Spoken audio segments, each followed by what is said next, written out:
নবম pay scale নিয়ে আজ ছিল বড় সিদ্ধান্তের দিন। রাষ্ট্রীয় শোকে স্থগিত পূর্ণ কমিশনের গুরুত্বপূর্ণ সভা। সরকারি চাকরিজীবীদের সকল খবরের আপডেট সবার আগে পেতে চ্যানেলটিতে লাইক এবং সাবস্ক্রাইব করুন।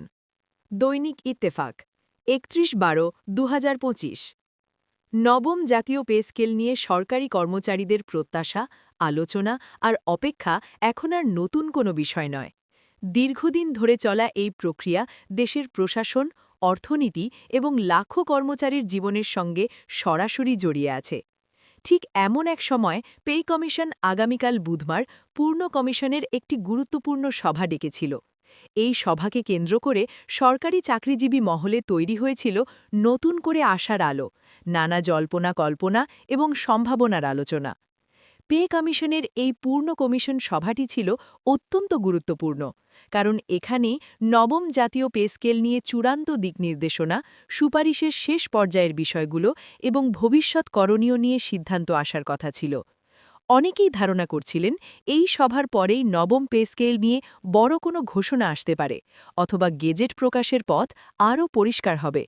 ফলে সরকারি চাকরিজীবী থেকে শুরু করে সংশ্লিষ্ট মহল সবার নজর ছিল এই সভার দিকেই। তবে দেশের রাজনৈতিক ও জাতীয় বাস্তবতায় হঠাৎ করেই ঘটে যায় এক গুরুত্বপূর্ণ ও শোকাবহ ঘটনা। সাবেক প্রধানমন্ত্রী ও বিএনপি চেয়ারম্যান বেগম খালেদা জিয়ার মৃত্যুতে সারা দেশে নেমে আসে শোকের ছায়া। এই প্রেক্ষাপটে সরকার রাষ্ট্রীয়ভাবে শোক পালনের সিদ্ধান্ত নেয় এবং আগামীকাল বুধবার সরকারি ছুটি ঘোষণা করা হয়। রাষ্ট্রীয় শোকের অংশ হিসেবেই এই সিদ্ধান্ত নেওয়া হয়েছে বলে জানিয়েছে সংশ্লিষ্ট কর্তৃপক্ষ।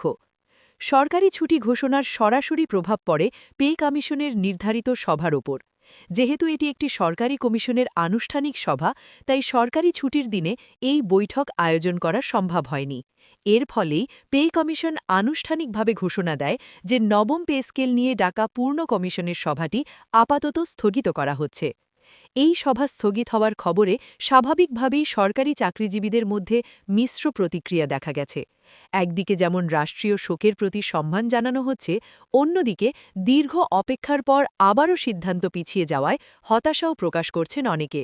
সামাজিক যোগাযোগ মাধ্যমে বিভিন্ন অফিসে এবং কর্মচারী সংগঠনের আলোচনায় এই বিষয়টি নতুন করে উঠে এসেছে। অনেক কর্মচারী বলছেন, নবম পে স্কেল শুধু একটি বেতন কাঠামোর বিষয় নয়, এটি বর্তমান দ্রব্যমূল্য, জীবনযাত্রার ব্যয় এবং আর্থিক চাপের সঙ্গে সরাসরি জড়িত। তাই প্রতিটি দিন, প্রতিটি সভা তাদের কাছে অত্যন্ত গুরুত্বপূর্ণ।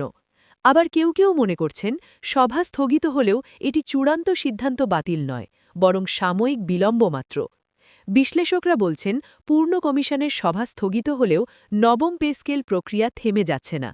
ইতোমধ্যে কমিশনের ভেতরে বিভিন্ন স্তরে কাজ অনেকটাই এগিয়েছে। গ্রেড পুনর্বিন্যাস, বেতন অনুপাত, ইনক্রিমেন্ট কাঠামো, ভাতা সংক্রান্ত প্রস্তাব, এসব বিষয় নিয়ে আগেই বিস্তর আলোচনা হয়েছে। এখন মূলত সেসব সুপারিশ একত্র করে চূড়ান্ত সিদ্ধান্তে পৌঁছনোর পালা। রাষ্ট্রীয় শোক শেষে নতুন তারিখে পূর্ণ কমিশনের সভা আহ্বান করা হবে বলে ইঙ্গিত পাওয়া গেছে। তখনই নবম পে স্কেল নিয়ে সবচেয়ে গুরুত্বপূর্ণ সিদ্ধান্তগুলো সামনে আসতে পারে। সংশ্লিষ্ট সূত্রগুলো বলছে, কমিশনের উপর সরকারের উচ্চ পর্যায়ের চাপও রয়েছে, যাতে বিষয়টি অযথা দীর্ঘসূত্রতারে না পড়ে। এই পুরো পরিস্থিতি আবারও দেখিয়ে দিল কিভাবে জাতীয় ও রাজনৈতিক ঘটনাপ্রবাহ একটি প্রশাসনিক সিদ্ধান্তের সময়সূচিকে প্রভাবিত করতে পারে। একই সাথে এটি মনে করিয়ে দেয়, রাষ্ট্রীয় শোকের সময় সব ধরনের সরকারি কার্যক্রমে একটি সংবেদনশীলতা ও শালীনতা বজায় রাখা হয়। সব মিলিয়ে বলা যায়, নবম জাতীয় পে স্কেল নিয়ে আগামীকাল যে সভাটি হওয়ার কথা ছিল তা স্থগিত হলেও কর্মচারীদের আশা এখানেই শেষ নয়, বরং রাষ্ট্রীয় শোক পর্ব শেষ হওয়ার পর এই সভা নতুন করে আরও গুরুত্ব ও মনোযোগ নিয়ে অনুষ্ঠিত হবে, এমনটাই প্রত্যাশা করছেন সংশ্লিষ্ট সবাই।